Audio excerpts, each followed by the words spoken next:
Hello, I'm Annette Young and welcome to the 51%, a show about women reshaping our world. Coming up, Chilean President Bachelet is wanting to ease the country's ban on abortion, but is meeting fierce resistance. Also, Iceland may be the best nation when it comes to gender equality, but many say there's still much room for improvement. And we take a look at the Lebanese play that gives a voice to those women who are rarely heard, if at all. But we begin in Chile, and abortion has been totally outlawed in the country since 1989, the final year of the Pinochet dictatorship. But President Bachelet has promised to decriminalise the procedure in certain circumstances, such as in the cases of rape or where the woman's life is in danger. Yet in this conservative Catholic country, her opponents are determined to block any reforms, as our team on the ground report. Paula Dragnic got pregnant when she was 34, but her first ultrasound showed that the fetus was deformed. The diagnosis was clear: the baby would not survive. Tumours began to appear in Paula's placenta, and she almost died during pregnancy. The only thing they did to stop me dying was monitor me to see how I was coping. My placenta was filled with tumours. They did ultrasounds every day and took blood tests to check my hormone levels. My placenta looked like a bunch of grapes. You couldn't even see the embryo, but they could still feel its heartbeat. My belly looked like I was 6 or 7 months pregnant.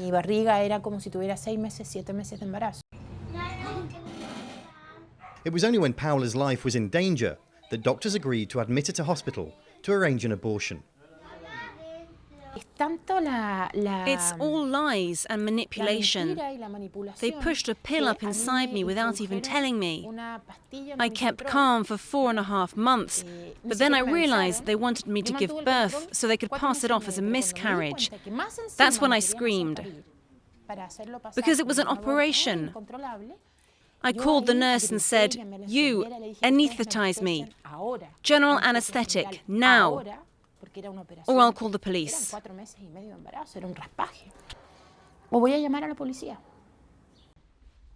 Each year, hundreds of women in Chile face either high-risk or unwanted pregnancies due to medical problems or rape.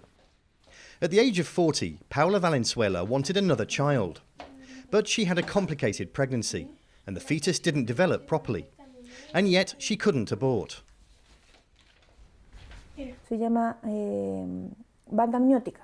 They're called amniotic bands. There are fibers and they look like knives. And these knives were cutting into my little baby each time it grew. That's why he lost an arm. It's like being a walking coffin because you know your child's not going to live. It's a living agony every day. You get up in the morning and you say, "Is my baby going to die today?"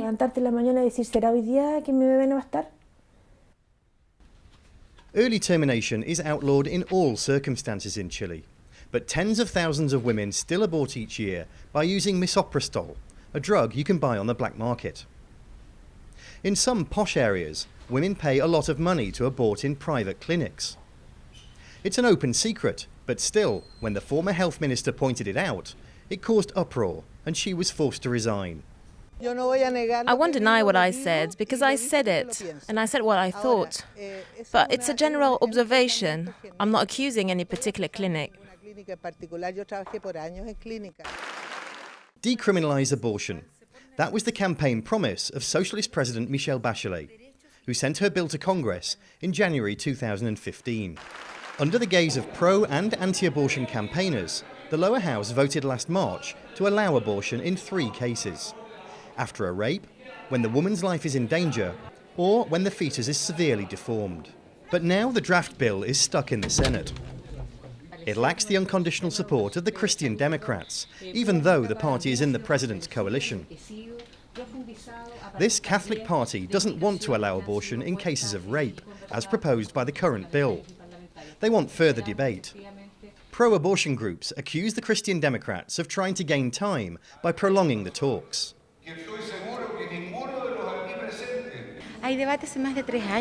We've been debating this for over 3 years, so this idea that we need to keep on talking is false. I think they should legislate as soon as possible because we keep on seeing cases of women with fetuses that can't survive outside the womb, and that doctors send them away to pray to see if they can solve it with a miracle.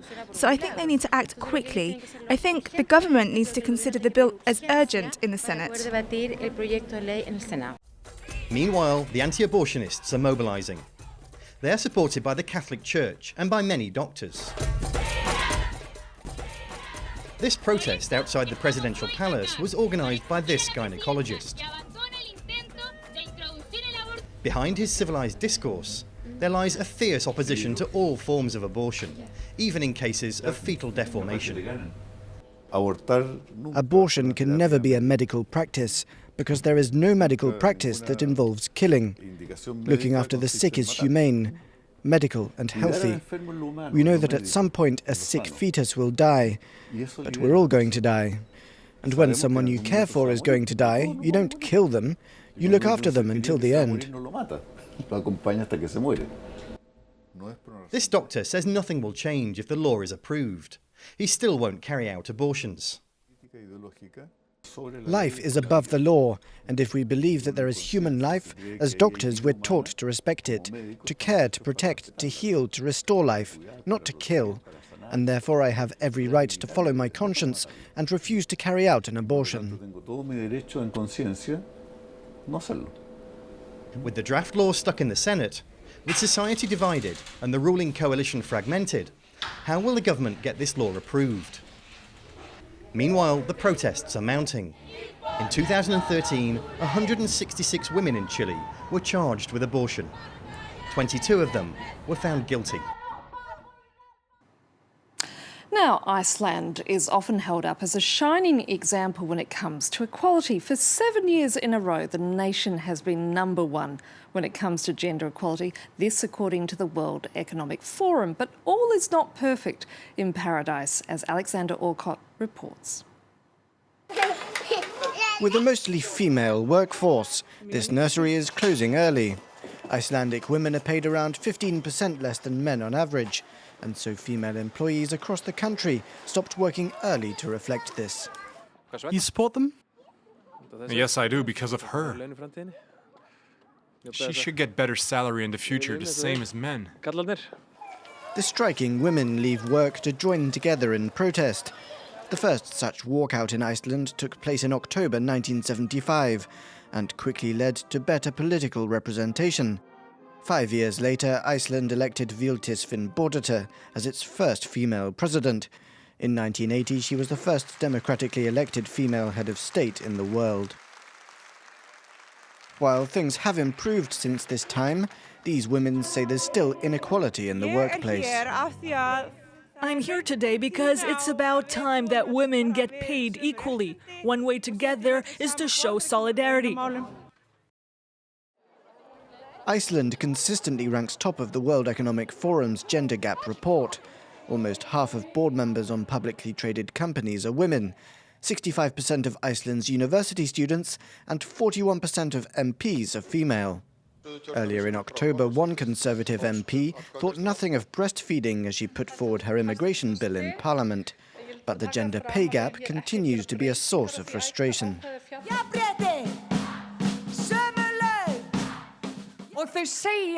They say that women apply for lower paid jobs. They say women want to spend more time at home. They say it's the life we choose.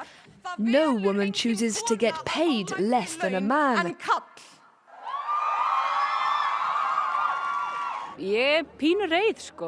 I'm angry.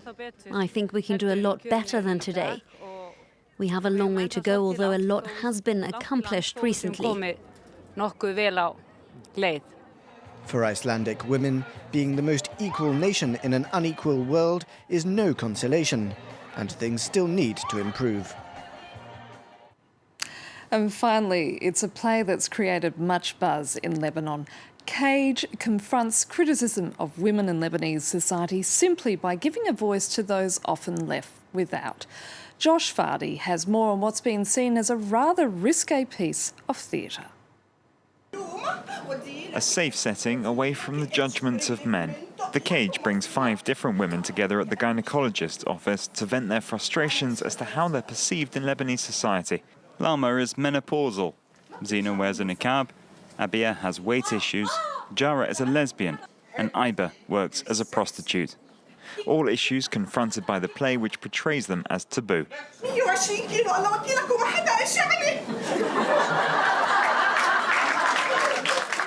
Feminist author and poet Jumana Haddad says she wants to break the silence.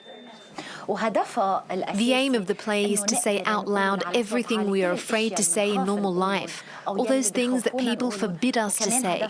It's also a way of resisting through words and actions. It's our right to exist, our right to dignity.